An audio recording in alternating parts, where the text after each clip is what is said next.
Hello everyone, मैं हूं कुणाल। स्वागत है आपका कोहली क्लासेज में। हम लोग घटना चक्र का पॉलिटी आज शुरू करते हैं। ऐसा करेंगे हम लोग, इसका पहले थ्योरी देखेंगे, फिर इसका जो क्वेश्चन आंसर है वो भी देख लेंगे। चलिए शुरू करते हैं।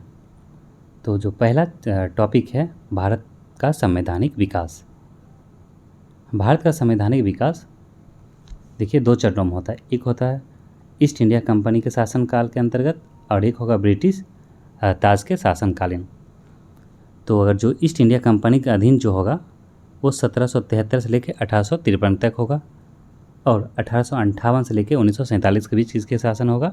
ये ब्रिटिश क्राउन का शासन होगा।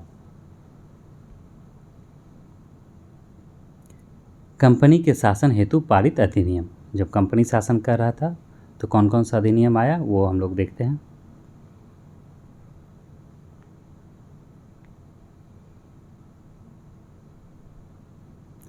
ब्रिटिश संसद के 1773 रेगुलेटिंग एक्ट के द्वारा बंगाल के गवर्नर को बंगाल का गवर्नर जनरल पद नाम दे दिया गया एवं उसकी सहायता के लिए 4 सदस्यीय कार्यकारी परिषद का गठन किया गया, जिसका कार्यकाल 5 वर्ष रखा गया।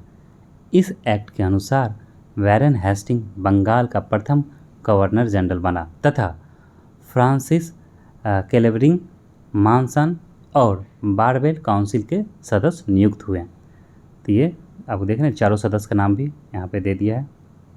आगे देखते हैं।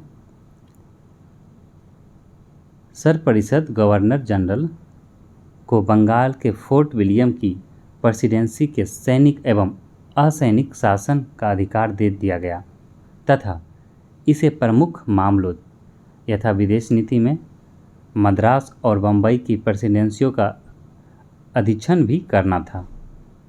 इसी एक्ट के तहत कोलकाता में 1774 ईस्वी में एक उच्चतम न्यायालय की स्थापना की गई, जिसमें एक मुख्य न्यायाधीश और 3 अन्य न्यायाधीश थे। कंपनी के कर्मचारियों, आगे देखते हैं। कंपनी के कर्मचारियों पर निजी व्यापार करने तथा भारतीयों से उपहार लेने पर प्रतिबंध लगाया। ये हो गया 1773 से रिलेटेड एक्ट में क्या क्या प्रावधान था। आगे देखते हैं। पिट्स इंडिया एक्ट 1784 के द्वारा कंपनी के राजनीतिक और व्यापारिक कार्यों का पृथक्करण किया गया, दोनों को बांट दिया गया। इस एक्ट में निदेशक मंडल को कंपनी के व्यापारिक मामलों के अधीक्षण की अनुमति दी गई, परंतु राजनीतिक मामलों के प्रबंधन के लिए नियंत्रण बोर्ड ऑफ कंट्रोल का गठन किया गया। 1786 के अधिनियम के द्वारा गवर्नर जनरल को विशेष परिस्थितियों में अपनी परिषद के निर्णय को निरस्त करने अथवा लागू करने का अधिकार प्रदान किया। गवर्नर जनरल को प्रधान सेनापति की शक्तियां भी प्रदान की गई।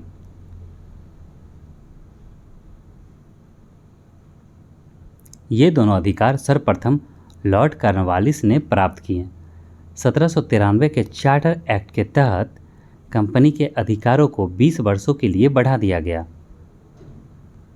अब हम लोग देखेंगे 1813 के बारे में क्या दिया है। 1813 के चार्टर एक्ट द्वारा पहली बार भारतीयों की शिक्षा पर प्रति वर्ष 1 लाख रुपए खर्च करने का उपबंध किया गया। कंपनी के भारतीय व्यापार के एकाधिकार को समाप्त कर दिया गया, यद्यपि चीन के साथ तथा चाय के व्यापार पर उसका एकाधिकार बना रहा। 1833 के चार्टर एक्ट द्वारा बंगाल का गवर्नर था, बंगाल के गवर्नर जनरल को संपूर्ण भारत का गवर्नर जनरल बना दिया गया। इस चार्टर एक्ट की धारा 87 के अनुसार कोई भी भारतीय केवल धर्म, जन्मस्थान, वंश और वर्ण के आधार पर सरकारी सेवाओं के लिए अयोग्य नहीं समझा जा सकता था। देश की शासन प्रणाली का केंद्रीकरण कर दिया गया। लॉर्ड विलियम बेंटिंक द्वारा भारत का प्रथम गवर्नर जनरल बना था। तो लॉर्ड विलियम बेंटिंक भारत का प्रथम गवर्नर जनरल बना।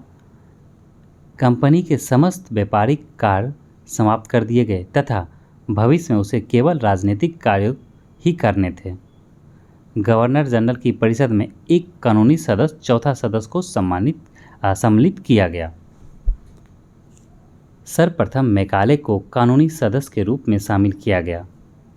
इस एक्ट के तहत सब परिषद गवर्नर जनरल को पूरे भारत के लिए कानून बनाने का अधिकार प्रदान किया गया था। इसी एक्ट में नियुक्तियों के लिए योग्यता संबंधित मानदंड अपनाकर भेदभाव को समाप्त किया गया।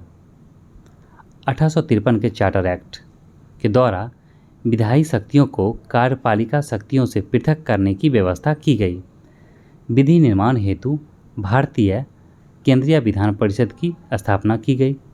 सिविल सेवकों की भर्ती एवं चयन हेतु खुली प्रतियोगिता का शुभारंभ भी किया गया।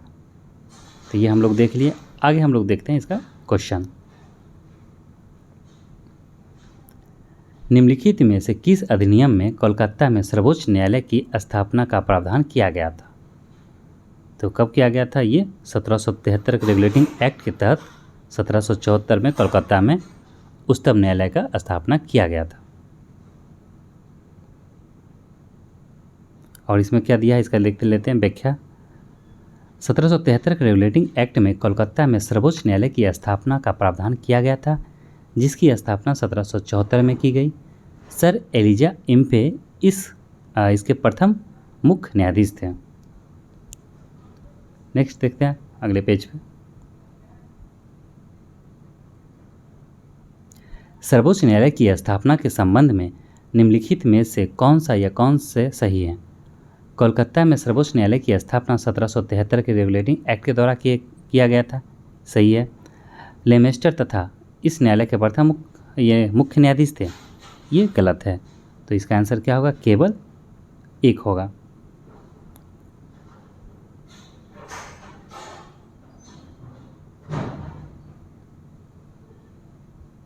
चलिए, सूची 1 तथा सूची 2 को सुमेलित कीजिए तथा सूचियों के नीचे दिए गए कूटों से सही उत्तर का चयन कीजिए। नियंत्रण परिषद की स्थापना कब हुआ था? नियंत्रण परिषद का स्थापना कब हुआ था? ये हुआ था 1784 में। सर्वोच्च न्यायालय की स्थापना 1773।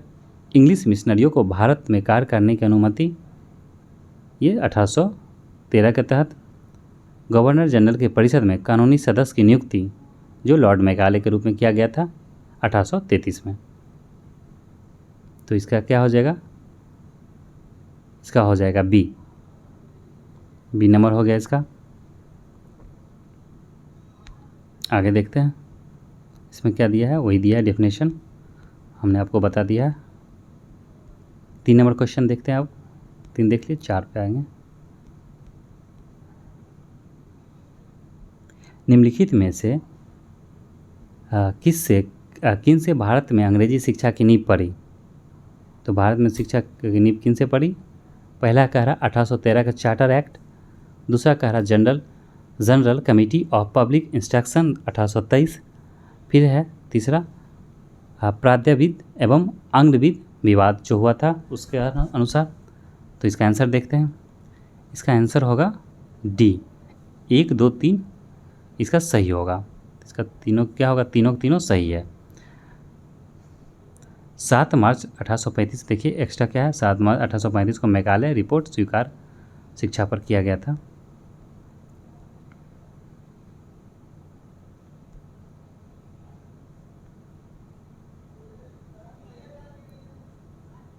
ईस्ट इंडिया कंपनी ने ओरिएंटल शिक्षा की प्रचलित प्रणाली को हतोत्साहित किया तथा पश्चिमी शिक्षा और अंग्रेजी भाषा को बढ़ावा दिया।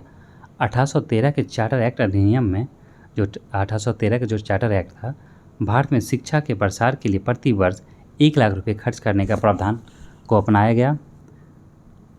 1823 ईस्वी में general committee of public instruction का गठन किया गया, जिसकी जिम्मेदारी शिक्षा के लिए 1 लाख रुपये देने की थी। समिति ने 10 यूरोपीय सदस्य शामिल थे। उस समिति में कितने यूरोपीय थे? 10 शामिल थे, जिसके अध्यक्ष लॉर्ड मेघालय थे। इसके बाद governor general Lord William Cavendish Bentinck, जिसका शासनकाल 1828 से 1835 ईस्वी के शासनकाल में 7 मार्च 1835 को लॉर्ड मेघालय के प्रस्ताव को स्वीकृत कर भारत में अंग्रेजी को उच्च शिक्षा का माध्यम मान लिया गया। भारत में आंग्ल शिक्षा के समर्थकों के नेता ट्रेवलियन थे, जबकि H.T. प्रिंसेप प्राच्य शिक्षा के समर्थक के नेतृत्व करते थे। 5 नंबर देखते हैं, किस अधिनियम के द्वारा ब्रिटिश संसद ने चाय और चीन के साथ व्यापार को छोड़कर ईस्ट इंडिया कंपनी के भारत के साथ व्यापारिक एकाधिकार को समाप्त कर दिया गया? तो ये किया गया था 1813 के चार्टर एक्ट के तहत।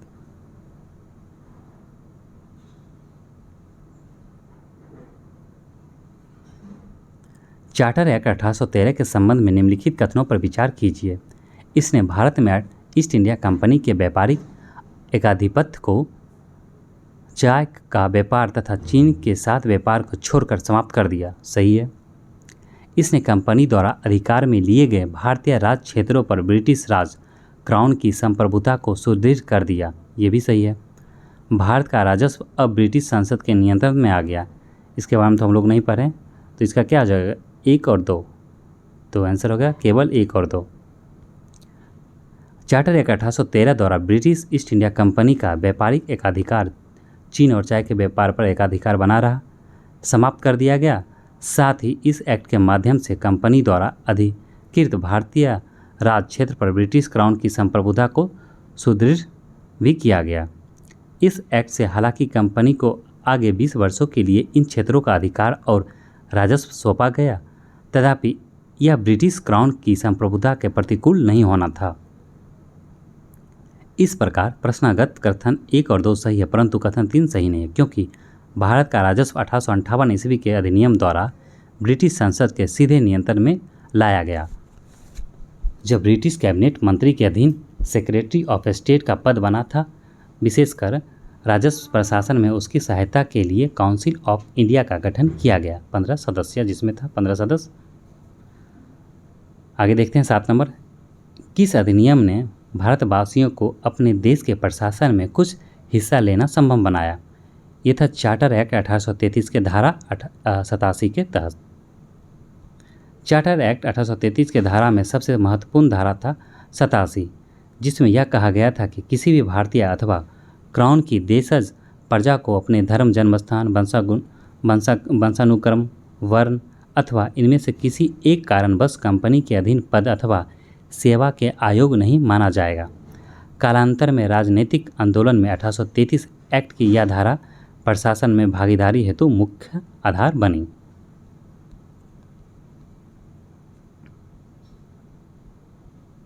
ये देख लिए हम लोग। आगे हम लोग देखते हैं ब्रिटिश ताज के शासनाधीन पारित अधिनियम।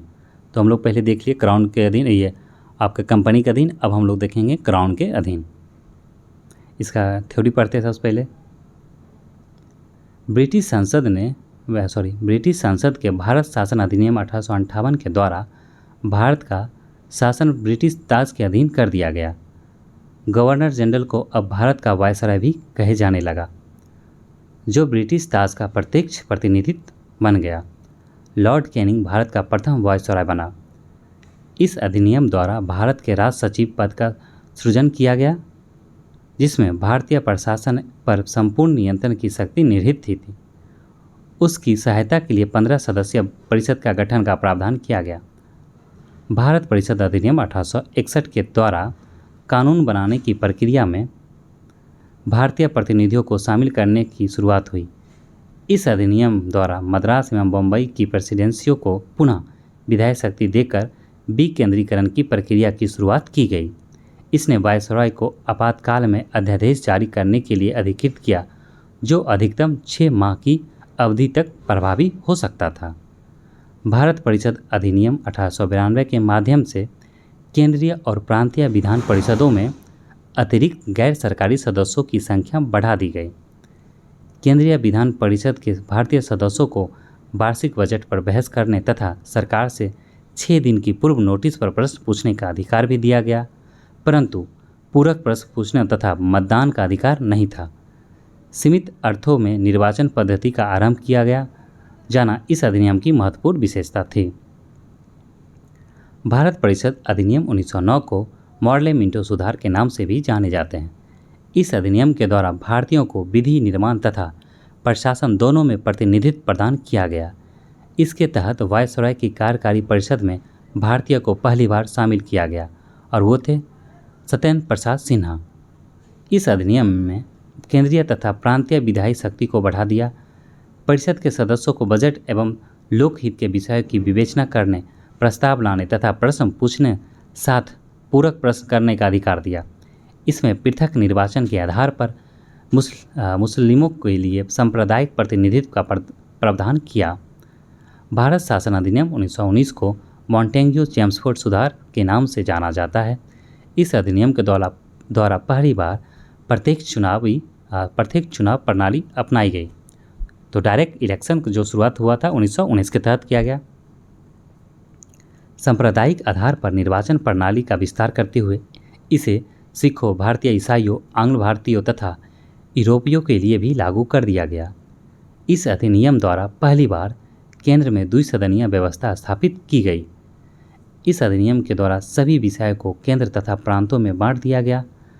द्विसदनीय केंद्रीय विधानमंडल समस्त ब्रिटिश भारत के लिए कानून बना सकती थी।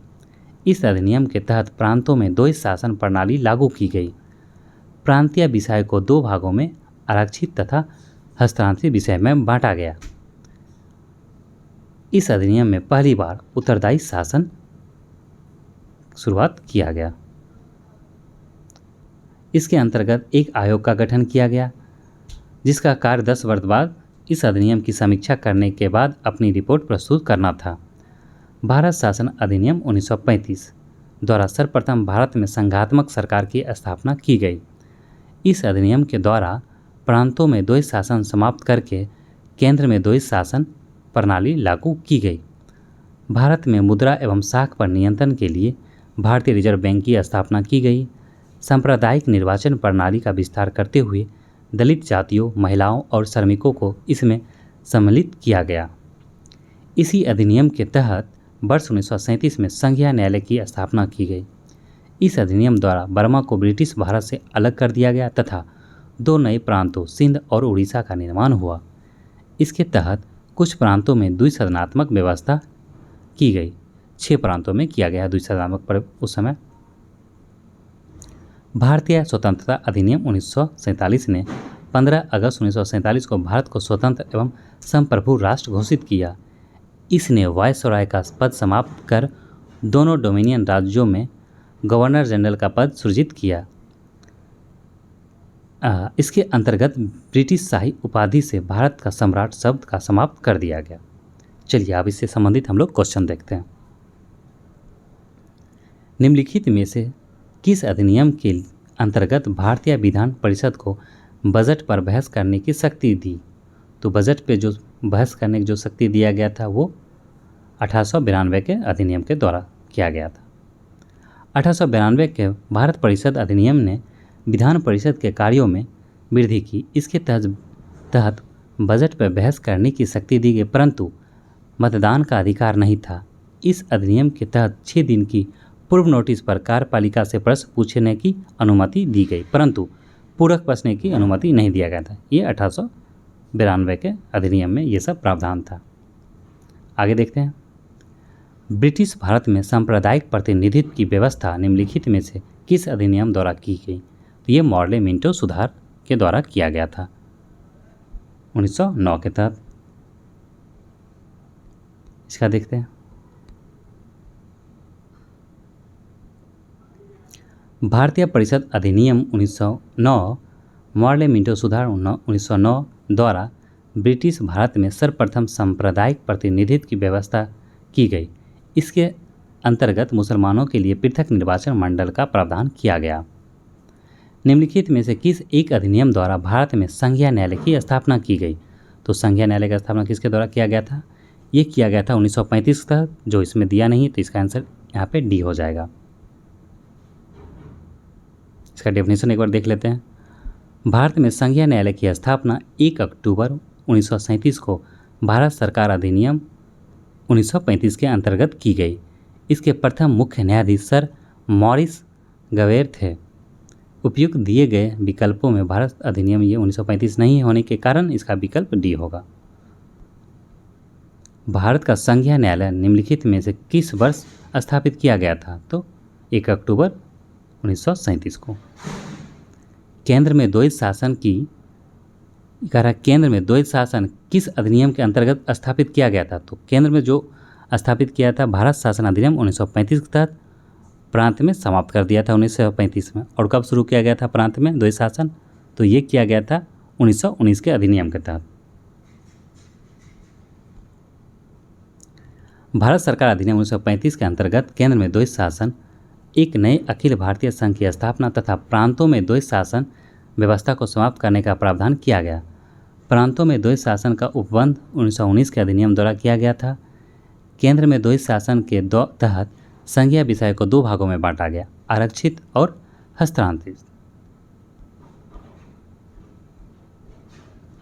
निम्नलिखित में किस अधिनियम ने केंद्र में द्वैध शासन प्रणाली को स्थापित किया। तो भारत शासन अधिनियम 1935 के तहत। 1919 के भारत शासन अधिनियम की निम्नलिखित में से कौन सी प्रमुख विशेषताएं हैं। प्रांतों की कार्यकारिणी सरकार में द्वैध शासन की व्यवस्था। तो प्रांतों की कार्यकारिणी सरकार में द्वैध शासन की व्यवस्था ये 1919 में था। तो जी हाँ, ये था। मुसलमानों के लिए पृथक सांप्रदायिक निर्वाचक मंडल की व्यवस्था नहीं। तो ये कब किया गया था, 1909 में कर दिया गया था। ये नहीं होगा। केंद्र द्वारा प्रांतों को विधायी शक्तियों का हस्तांतरण, तो केंद्र द्वारा क्या यहाँ पे दे दिया गया था। तो इसका आंसर इसका आंसर फर्स्ट और सेकेंड होगा, अर्थात केवल 1 और 3 होगा। इसका पढ़ लेते हैं, इसका क्या है व्याख्या। भारत शासन अधिनियम 1919 ब्रिटिश संसद के द्वारा पारित अधिनियम था, जिसका उद्देश्य भारतीय शासन में भारतीयों की भागीदारी को बढ़ाना था। इस अधिनियम को भारत सचिव एडविन मॉन्टेग्यू एवं वायसराय लॉर्ड चैम्सफोर्ड के कार्यकाल में पारित किया गया। इस अधिनियम द्वारा राज्यों में द्वैध शासन की स्थापना की गई, जिसके तहत प्रत्येक राज्य में राज्य के प्रशासनिक विषय को 2 श्रेणियों में बांटा गया, आरक्षित और हस्तांतरित। आरक्षित विषय प्रांतीय गवर्नर एवं उसकी कार्यकारिणी परिषद के तहत रखे गए, जबकि हस्तांतरित विषयों पर उत्तरदायित्व प्रांतीय विधायिका के प्रति उत्तरदायी मंत्रियों को सौंपा गया। साथ ही केंद्र और प्रांतों के मध्य भी शक्तियों का बंटवारा संघीय एवं प्रांतीय विषय के रूप में किया गया। जहाँ तक मुसलमानों के लिए पृथक सांप्रदायिक निर्वाचन व्यवस्था का प्रश्न है, तो यह प्रावधान 1909 के अधिनियम में ही कर दिया गया। 1919 के अधिनियम में यह व्यवस्था न केवल जारी रही, बल्कि इसे सिखों, यूरोपीय, भारतीय, ईसाइयों एवं एंग्लो इंडियन के लिए भी विस्तारित किया गया। भारतीय विधान पालिका प्रथम बार द्विसदनीय बनाई गई। तो भारतीय विधान पालिका को प्रथम बार द्विसदनीय कब बनाया गया था, तो 1919 के भारत सरकार अधिनियम के तहत, जिसमें केंद्रीय और राज्य विधान परिषद का गठन किया गया था। एक हो गया था केंद्रीय, जिसे मान लीजिए लोकसभा हो गया, एक हो गया आपका राज्यसभा। तो ये 1919 में ही किया गया। आगे देखते हैं 9 नंबर क्वेश्चन। इसका डेफिनेशन भी देख लेते हैं। 1919 के भारत सरकार अधिनियम द्वारा केंद्र में द्विसदनीय विधायिका की स्थापना की गई। ऊपरी सदन राज्य परिषद हो गया, काउंसिल ऑफ स्टेट अवधि प्रथम इसका क्या था, 5 वर्ष था, बैठक से कहलाता था। तथा इस अधिनियम की धारा 18 के तहत इसके 60 सदस्यों में से अधिकतम 20 सदस्य सरकारी हो सकते थे। जो निचला सदन था, जो लोकसभा हुआ, केंद्रीय विधानसभा, सेंट्रल लेजिस्लेटिव असेंबली, अवधि प्रथम बैठक से 3 वर्ष। तो उसके जो केंद्रीय था विधानसभा, उसका 3 वर्ष रखा गया, जो राज्यसभा था उसके 5 वर्ष रखा गया। तथा भारत सरकार अधिनियम 1919 की धारा 19 के तहत इसमें मूलतः 140 सदस्यों का प्रावधान था, जिसमें से 100 निर्वाचित तथा 40 मनोनीत, जिसमें से अधिकतम 26 सरकारी होना थे। ज्ञातव्य है कि 1919 के अधिनियम के क्रियान्वयन हेतु बने नियमों के तहत राज्य परिषद के 60 सदस्यों में से 33 के निर्वाचित तथा शेष 27 के मनोनीत होने का प्रावधान किया गया, जबकि केंद्रीय विधानसभा के सदस्यों की संख्या बढ़ाकर पहले 143, जिसमें से हो गया क्या, 102 निर्वाचित प्लस 41 मनोनीत, तथा फिर 145, जिसमें से 104 निर्वाचित 41 मनोनीत कर दी गई। उल्लेखनीय है कि दोनों सदनों में मनोनीत सदस्यों में से एक बरार से निर्वाचित होने वाले सदस्य भी होते थे, जिन्हें गवर्नर जनरल मनोनीत करता था। बरार से मनोनीत होने वाले सदस्यों के निर्वाचित होने के कारण अनेक उल्लेखों में उसे निर्वाचित सदस्यों की संख्या में शामिल कर दिया गया। केंद्र में कौन सा एक्ट द्विसदनीय विधायिका लाया था? तो केंद्र में बोला द्विसदनीय, तो जब केंद्र में द्विसदनीय कौन सा एक्ट लाया था? ये 1919। ये हो गया। आगे देखते हैं। राष्ट्रपति की अध्यादेश निर्गत करने की शक्ति प्रेरित है। जो अभी वर्तमान में राष्ट्रपति जो अध्यादेश जारी करते हैं वो कहाँ से लिया गया? तो भारत शासन अधिनियम 1935 के तहत ही लिया गया। और ये कौन सा आर्टिकल में है? अभी प्रेजेंट की बात करें तो आर्टिकल 123 में है। यद्यपि ब्रिटिश भारत में गवर्नर जनरल को 1861 के भारत परिषद अधिनियम से ही विधान परिषद की अनुमति के बिना अध्यादेश जारी करने की शक्ति प्राप्त थी, तथापि भारतीय संविधान में राष्ट्रपति की अध्यादेश निर्गत करने की शक्ति अनुच्छेद 123 में है। भारत सरकार अधिनियम 1935 की धारा 42 एवं 43 से प्रेरित है। केंद्रीय विधानसभा के निम्नलिखित में कौन से निर्वाचन भारत शासन अधिनियम 1919 के तहत हुआ है? तो इसका क्या कह रहा है? 1926, 1937, 1945। तो निर्वाचन बोला कौन सा हुआ था? तो इसमें होगा आंसर सी, ए और सी, अर्थात जो निर्वाचन हुआ था 1926 का और 1945 का इसके तहत हुआ था। ए और सी हो गया। तो ऑप्शन इसका सी है। इसका डेफिनेशन देख लेते हैं। प्रश्नागत वर्षों में से 1926 और 1945 को केंद्रीय विधानसभा चुनाव भारत शासन अधिनियम 1919 के तहत हुआ था। निम्नलिखित में से किस अधिनियम द्वारा संवैधानिक निरंकुशता का सिद्धांत प्रवृत्त किया गया? तो संवैधानिक निरंकुशता का सिद्धांत प्रवृत्त किया गया कहाँ से? तो ये किया गया भारत 1935 का भारत सरकार अधिनियम के तहत। संवैधानिक निरंकुशता का सिद्धांत भारत सरकार अधिनियम 1935 द्वारा प्रवृत्त किया गया। यह अधिनियम ब्रिटिश संसद द्वारा पारित सर्वाधिक विस्तृत अधिनियम था। साथ ही यह भारत के लिए तैयार संवैधानिक प्रस्तावों में से सबसे जटिल दस्तावेज था। इसी अधिनियम में भारत संघ की स्थापना, संघीय न्यायपालिका, केंद्र और राज्य के मध्य शक्तियों का विभाजन आदि की व्यवस्था की गई थी। भारत के संविधान में केंद्र और राज्यों के बीच किया गया शक्तियों का विभाजन इनमें से किसमें उल्लिखित योजना पर आधारित है? तो भारत शासन अधिनियम 1935, जिसमें क्या था? केंद्रीय विषय था 59 था, राज्य के जो प्रांतीय विषय रखा गया 54 और जो समवर्ती सूची में रखा गया था 36। भारत के संविधान में केंद्र और राज्य के मध्य शक्तियों का विभाजन भारत शासन अधिनियम 1935 में उल्लेखित योजना पर आधारित था। इस अधिनियम की 7वीं अनुसूची में संघीय, राज्य और समवर्ती सूची में विषयों का विभाजन किया गया। इसके अतिरिक्त प्रांतों में द्वैत शासन समाप्त कर केंद्र में द्वैत शासन को लागू किया गया था, जो प्रांतीय स्वायत्तता के सूत्रपात का संकेत था।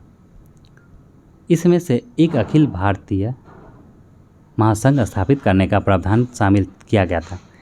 इस संघ का निर्माण तत्कालीन ब्रिटिश संसद के प्रांतों, चीफ कमिश्नर प्रांतों एवं देशी रियासतों से मिलकर होना था, परंतु यह व्यवस्था लागू नहीं की जा सकी।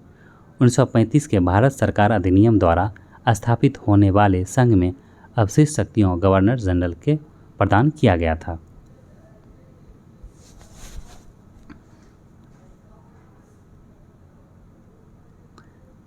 निम्नलिखित में से एक भारत सरकार अधिनियम 1935 की मुख्य विशेषता में से नहीं थी। इस अधिनियम में अखिल भारतीय महासंघ का प्रावधान था, ये तो था। अवशिष्ट विषय प्रांतीय विधायिका को आवंटित किया गया था, नहीं, तो ये गलत होगा। अवशिष्ट शक्ति किसे दिया गया था? ये वायसराय को दिया गया था, तो ये इसका आंसर हो गया। एक संघीय व्यवस्था और केंद्र में द्वैत शासन भारत में लागू किया गया था, तो 1935 के अधिनियम के द्वारा। अखिल भारतीय महासंघ स्थापित करने का प्रावधान शामिल किया गया था, तो ये भारत शासन अधिनियम 1935 के तहत। निम्नलिखित में से किस एक अधिनियम ने भारत में संघीय शासन की व्यवस्था की थी? तो भारत शासन अधिनियम 1935। 1935 के अधिनियम द्वारा स्थापित संघ में अवशेष शक्तियां किसको दी गई थी? तो ये गवर्नर जनरल को दिया गया या वायसराय कह सकते हैं।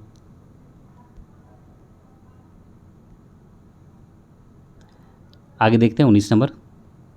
निम्नलिखित में से कौन सा एक भारत शासन अधिनियम 1935 में स्वीकार किया हुआ महत्वपूर्ण और अस्थायी अवयव नहीं है? तो यहाँ नहीं पूछा गया। देश के लिए लिखित संविधान, विधानमंडल के लिए निर्वाचित एवं जवाबदेह प्रतिनिधित्व, या क्या है एक संघ की योजना पर विचार, ये तो था ही। विधानमंडल के लिए सरकारी सदस्यों का समावाचित नोमिनेट किया जाना, तो ये भी था। विधानमंडल के लिए निर्वाचित एवं जवाबदेह प्रतिनिधित्व, ये भी था। देश के लिए लिखित संविधान, ये नहीं था इसमें। भारत शासन अधिनियम 1935 में देश के लिए लिखित संविधान का उल्लेख नहीं था। भारत के लिए संविधान का सर्वप्रथम उल्लेख क्रिप्स मिशन द्वारा किया गया था। अन्य 3 विकल्प भारत शासन अधिनियम 1935 में समाहित थे। 1935 का गवर्नमेंट ऑफ इंडिया एक्ट क्यों महत्वपूर्ण था? क्योंकि यह भारतीय संविधान का प्रमुख स्रोत है। क्या इसमें क्या था? लगभग यहाँ से 250 अनुच्छेद को हमारे भारतीय संविधान में कुछ संशोधन करके शामिल किया गया, इसलिए इम्पोर्टेंट है। भारत का वर्तमान संवैधानिक ढांचा बहुत कुछ 1935 के भारत शासन अधिनियम पर आधारित है। इस अधिनियम के मुख्य उपबंध इस प्रकार हैं।